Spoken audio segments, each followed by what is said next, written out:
घरों में प्यार पर, जिस घर में प्यार प्रेम शांति नहीं है उस घर में काल का बासा है, भूत बासा हो जाता है, उसमें दुर्बुद्धि हो जाती है, सब आपसी लड़ाई झगड़े हो जाएंगे, उस घर में टोटा आ जाएगा, एक दूसरे को मारने को दौड़ेंगे, घर में कोई अमन चैन और शांति नहीं रहेगी, छोटे बड़े की उस घर में लिहाज नहीं रहेगी। तो ऐसी जगह जब हो जाएगी तो यूं समझो कि उस घर में तो राक्षस रहते हैं।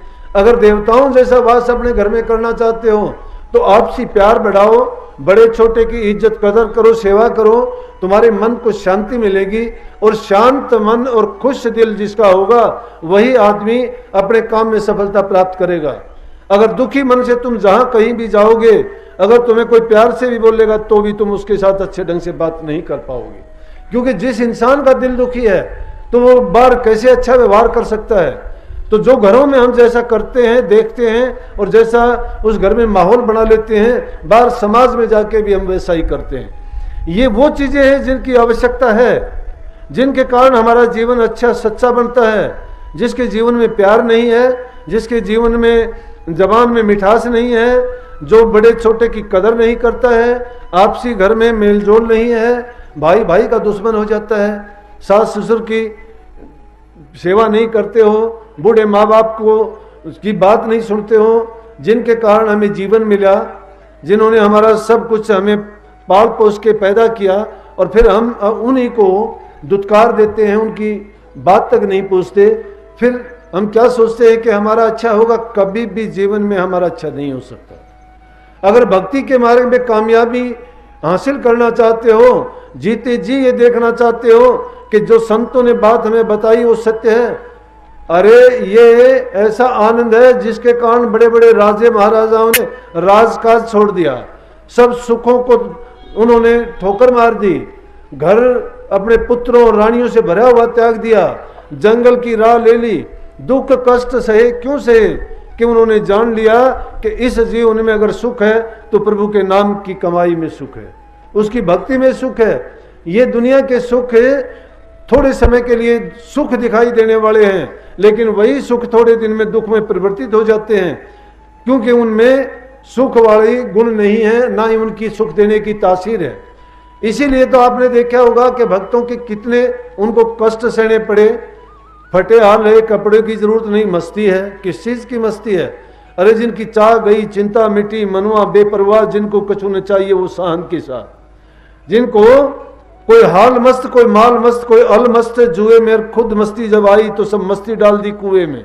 खुद मस्ती जब कब आती है? इंसान जब खुद के अंदर सिमट जाता है, जब ये अंदर में साक्षात्कार कर लेता है, अपने आत्मदेव को पहचान लेता है। अरे बाहर के देवताओं को मंदिरों में, मस्जिदों में, गुरुद्वारों में तो हम जाते हैं, कई मूर्तियों को पूजते हैं, कभी जल चढ़ाते हो, कभी व्रत रखते हो, कभी यज्ञ हवन करते हो, लेकिन कभी अपने अंदर में बैठे हुए आत्मदेव को जानने का प्रयत्न किया? कहां से मिलेगा आत्मदेव?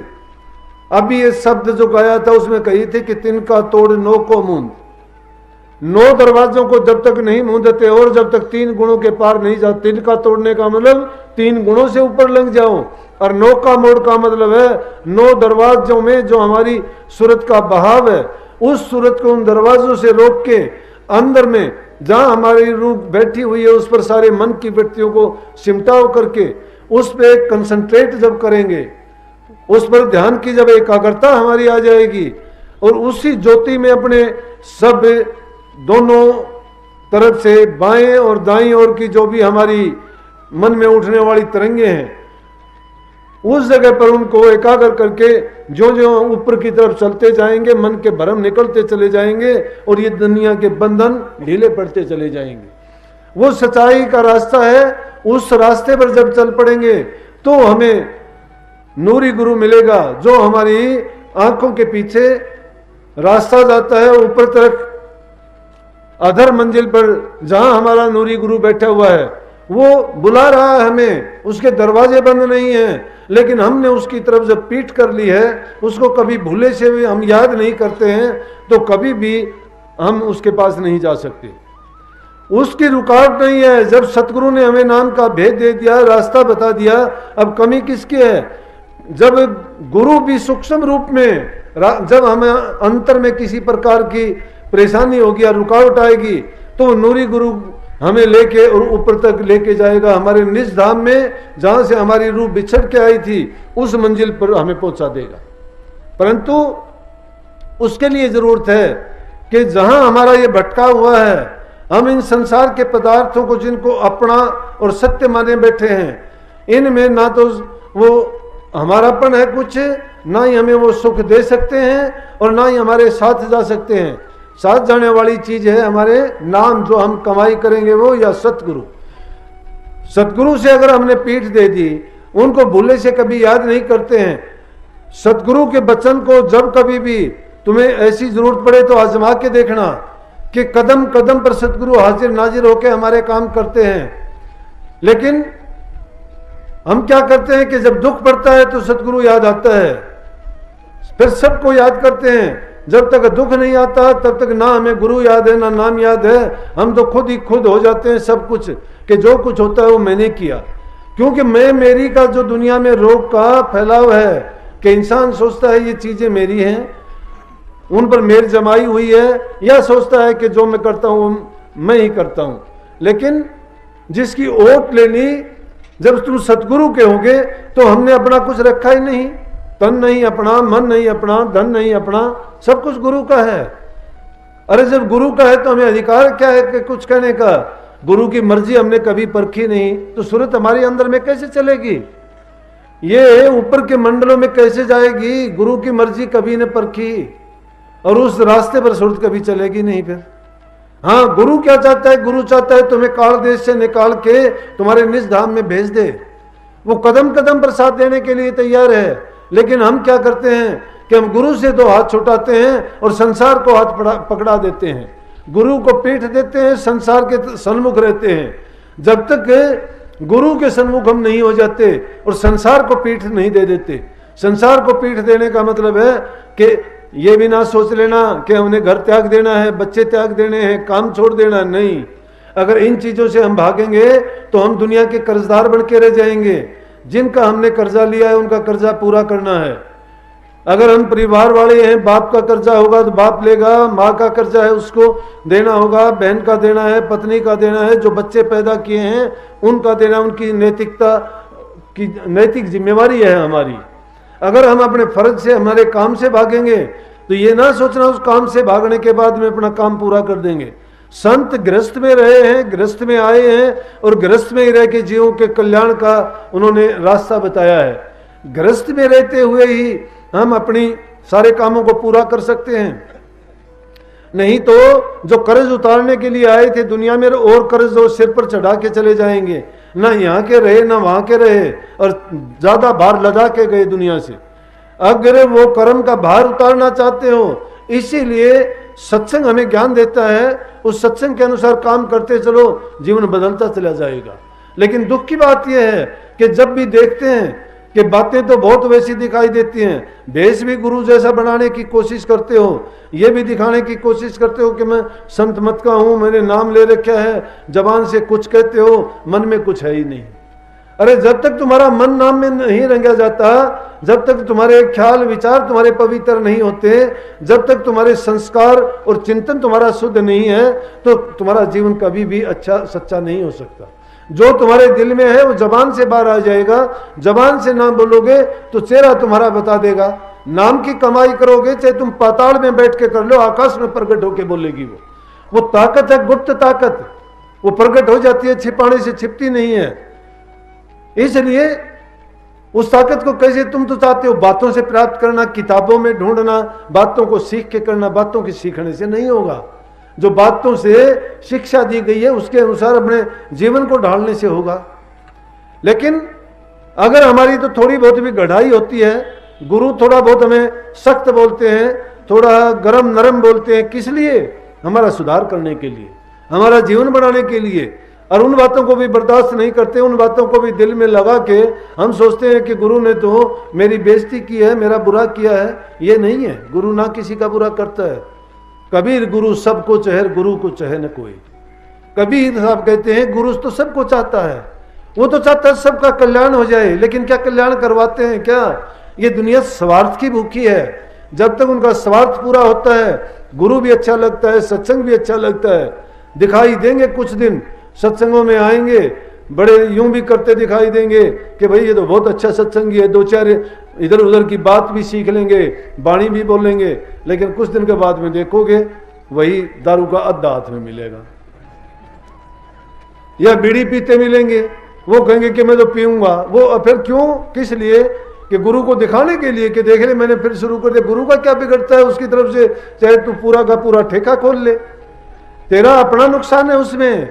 ये नहीं सोचते, वो सोचते हैं कि मैं इससे कुछ ना कुछ गुरु से अपना बदला ले रहा हूं। बदला नहीं ले रहे, तुम अपना ही नुकसान कर रहे हो। अरे कुत्ता जो हड्डी को लेके बैठता है, ये संसार के पदार्थ तो हड्डी है। कैसी हड्डी? किसी कुत्ते को सूखी हड्डी मिल जाए, मांस मिलता नहीं है, सूखी हड्डी को लेके छिपके किसी झाड़ी में बैठ के खाना शुरू कर दे उसको, और मसूड़े फूट के उसका जो खून निकलेगा जीभ से, उस खून से उसको स्वाद आएगा, वो समझता है कि हड्डी में रस आ रहा है। हड्डी में रस नहीं है, सूखी है। दांत और मसूड़े उसके फूटे हैं, उन्हीं से खून आ रहा है, उसी का पान करके खुश होता है कि हड्डी से मजा आ रहा है। हड्डी से नहीं। इंसान भी अपने आप को खा के, अपने आप को उस हड्डी की तरह से चूस के सोचता है कि मुझे इसमें आनंद आता। आनंद नहीं है, उसकी बर्बादी है। इसलिए जो अच्छे रास्ते पर चलना चाहते हैं, बाधा नहीं बनो। मैं एक मेरी छोटी सी घटना बताऊंगा, याद आ जाती है कभी कभी, कि बर्दाश्त करनी चाहिए। गुरु कभी बुरा नहीं करता। मैं कहता था ना कि एक तरफ से कहते हो कि हमने सब कुछ गुरु को अर्पण कर दिया, और गुरु को अर्पण कर दिया तो फिर हमें क्या अधिकार रह गया कि मन में बुरा ख्याल उठाएं, क्योंकि मन हमारा नहीं है। अपने धन से मनमर्जी का काम करें। क्यों करें मनमर्जी का काम? गुरु से पूछ के करें। हम शायद हो सकता है दान भी नहीं करना चाहिए अपनी मर्जी से। अपनी मर्जी से दान कर दिया, कुपात्र को कर दोगे, पुण्य होने की बजाय वो पाप में बदल जाएगा। तुम्हें उसके बदले में, अच्छाई के बदले बुराई मिल जाएगी। तुमने पैसा दिया किसी अच्छे काम के लिए कि रोटी खा लेगा, ये कर लेगा, अगर वो आदमी बुरी नीति का है और उस पैसे से उसने अगर 4 अंडे लेके खाए, मुर्गा या बकरे का मांस खाया जाके, तो वो उसने पाप कमाया है। उसका पाप का भागी कौन है? उसके पास पैसे नहीं होते, कहां से खाता? तो पैसे देने वाला पापी हो गया। इसलिए वो धन बुरे रास्ते पे लगा तो उसका बुरा परिणाम और बुरा नतीजा देने वाले को ही मिलेगा। इसलिए कही है ना कि दान पात्र को करना चाहिए, कुपात्र को नहीं। अगर गुरु से पूछ के करते हो तो गुरु अच्छे काम में लगवाएगा, नहीं तो अब सोचते हो कि गुरु तो लालच करता है। गुरु कहता है कि मुझे पैसे दे। गुरु को क्या कर रहा पैसे का? गुरु नहीं भूखा तेरे धन का, उन पे धन है भक्ति नाम का। पर तेरा उपकार करावे, भूखे नंगे को दिलवावे। उनकी मेहर मुफ्त तू पावे, जो उनको प्रसन्न करावे। उनका खुश होना है भारी, सतपुरुष निज कृपाधारी। गुरु राजी हो जाता है, फिर और क्या चाहिए? अरे अगर हमारा पिता हम पर खुश हो जाता है तो सब कुछ न्यौछावर कर देगा। गुरु जिस चीज पर खुश हो जाएगा उसको सर्वस्व सौंप देगा। लेकिन गुरु को खुश करना चाहिए। गुरु किस चीज से खुश होगा? गुरु की भक्ति करने से। गुरु की भक्ति क्या है? गुरु कहता है वो काम करने से। गुरु करता है उसकी देख के नकल ना करो कि गुरु ये करता है तो मैं वो करूं। गुरु को तो पता है वो कैसे करता है, तुम्हें उस तरीके का, उस मौज का नहीं पता। लेकिन गुरु तुम्हारे से जो करवाना चाहता है वो अपने वचन से फरमा के जो कहते हैं वो करो। अब वो बात में क्या बताना चाहता था? बलजीत सिंह जी अमेरिका में रहते आए हुए सत्संग में, ननसेरा कनाडा में मैं महाराज जी जाया करते, उनके पास गए। वहां से बलजीत सिंह के पास गए, मिचिगन स्टेट में, कालमजू शहर में रहते हैं ये, अब भी वहीं है। तो 6-7 घंटे का रास्ता कार का था। मैं, महाराज जी, ननसेरा, उनकी पत्नी, एक लड़का, एक कार में गए। वहां गए, अच्छा सत्संग होया, काफी सत्संग में लोग आए। सत्संग करने के बाद में महाराज जी कहने लगे आरती कर दे भाई। 1-2 शब्द भी गाना पड़ा करता। मुझे गाना गुना तो नहीं आता, ये भी बताऊं कि सतगुरु की मौज थी। मैं तो 30 साल का सारे काम कर लिए उल्टे सीधे, तो ही गुरु की मेरे ऊपर दृष्टि पड़ी थी। भागी जी तो उनको मानता हूं जो छोटी उम्र में बिना कुछ किए और गुरु की जिनको सोबत मिली, सत्संग मिला और गुरु के दर्शन मिले। भागी जीव होते हैं जिनको संतों के दर्शन मिलते हैं, उनसे भी भागी होते हैं जिनको सत्संग मिलता है, और उनसे भी बहुत नेक कर्म करके आते हैं जिनको नामदान की बख्शिश होती है। लेकिन वो आदमी भागहीन होते हैं जिनको सब कुछ मिलने के बाद भी वो वंचित रह जाते हैं। एक दो शब्द गाया पहले, उसके बाद महाराज जी ने सत्संग किया। उसके सत्संग करने के बाद कहने लगे भाई आरती कर दे। ठीक है जी। मैं आरती करने लगा। मैंने सोचे काफी गला सा खराब था, क्योंकि एक तो वहां का मौसम बदल जाता है, फिर गाना बजाना खाना पीना भी सब कुछ ऐसा हो जाता था। अकेला गाता तो गला भी खराब हो जाया करता। मैं आरती जब करने लगा तो मैंने सोचा कि आरती जैसे वो हम 2 लाइन बोलने के बाद पहली लाइन बोल देते हैं ना, फिर टेक पर बार बार, मैं वो बार बार ना बोल के मैंने सोचा सीधी बोल दे। मैंने सीधी कैसे बोल दी कि आरती आगे राधा स्वामी की कीजिए, बिमल प्रकाश अमीरस पीजे, चितकर चंदन हितकर माला आन चढ़ाऊं स्वामी दीन दयाला, गगन का थाल सूरत की बाती शब्द की ज्योत जगह दिन राती, सैंस कमल दल घंटा बाजे बंक नाल धुनि शंख सुनेजे, ओंकार धुन तिरकुटी बाजे शून्य शिखर अक्षर धुन गाजे, भवन गुफा डिंगसो अंग बासा, सतलोक सतनाम निवासा, दास आपकी आरती गाँव चरण कमल में बासा पाऊं। मैंने यह बस जल्दी के लिए और सोचा कि मैं थोड़ा तेरा गला भी ज्यादा खराब है, जल्दी पीछा छूट जाएगा। क्यों मैं भी सही में बताऊं कि ये सोच के ही नहीं जब आया था, बहुत दिन तक मुझे भी नहीं पता था। गुरु की कदर नहीं, प्यार के बंधन में था। मैं गुरु से प्यार करता था, बहुत प्यार करते थे मेरे से, लेकिन मुझे क्या पता था कि वो प्यार एक ऐसा अटूट बंधन हो जाएगा जो मुझे किसी और ही रास्ते पर लेके जाएगा।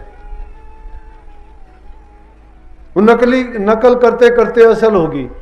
कैसे कि एक भेड़ चराने वाला जंगल में जाया करता, और आसपास में जब हाड़ी लोग अपने खेतों में हल चला रहे होते हैं, वो थोड़ा सा शरारती था। उसने सोचा कि इनका सबका मजाक उड़ाऊं। एक पेड़ पे चढ़ के जोर जोर से आवाज लगाने लगा, आना रे आना, भेड़िया आ गया, मुझे खाएगा खाएगा। सब के सब लठ ले लेके भागे। जाके उसके पास बोले कहाँ है? वो हंसने लग गया, बोला मैंने तो मजाक किया था। तो उनको दुख आया, अपना काम छोड़ के भागे थे, मदद करने के लिए आए थे। उनने सोचे दुख तकलीफ में होगा कि भाई कभी इस बच्चे को खा ना जाए। तो उस दिन तो वो चले गए, लेकिन अगले कुछ दिन के बाद में कि भेड़िया सचमुच में आ गया। तो कहाँ का पेड़ पे चढ़ना था, सचमुच में जब भेड़िया आ गया तो उसने आवाज लगानी शुरू कर दी। बोला अरे आइयो आइयो बचाना, मुझे भेड़िया आ गया, मुझे खाएगा। कोई नहीं आया। वो भेड़िया उसके ऊपर पड़ा टूट के, और उसको मारा तो नहीं, घायल कर दिया। लोग आए, फिर कहने लगे आप लोग आए नहीं मुझे बचाने के लिए। बोला भाई एक बार जो झूठ बोल देता उसका यकीन तो नहीं रहता ना फिर, इसलिए जो आदमी अगर झूठ बोल देता है तो उसका फिर यकीन नहीं रहता। चलो जो बात थी मैंने वो आरती करी। आरती करते ही और बहुत गुस्से हो, इतने गुस्से हो गए, बोला कि वाणी का कत्ल कर दिया, तू गंदा है, तू बेकार आदमी है, तुझे ये नहीं आता, तुझे वो नहीं आता। मैं चुप क्या बोलूं। 15,000 किलोमीटर दूर बैठे, अगर यहां वहां होता तो हो सकता घर भी भाग जाता। अब कहीं जाने की भी गुंजाइश नहीं, रेल नहीं मिले, ट्रक बस में बैठ के आ जाता, नहीं और बहुत दूसरे साधन किसी ले, वहां तो हवाई जहाज के सिवाय दूसरा रास्ता नहीं।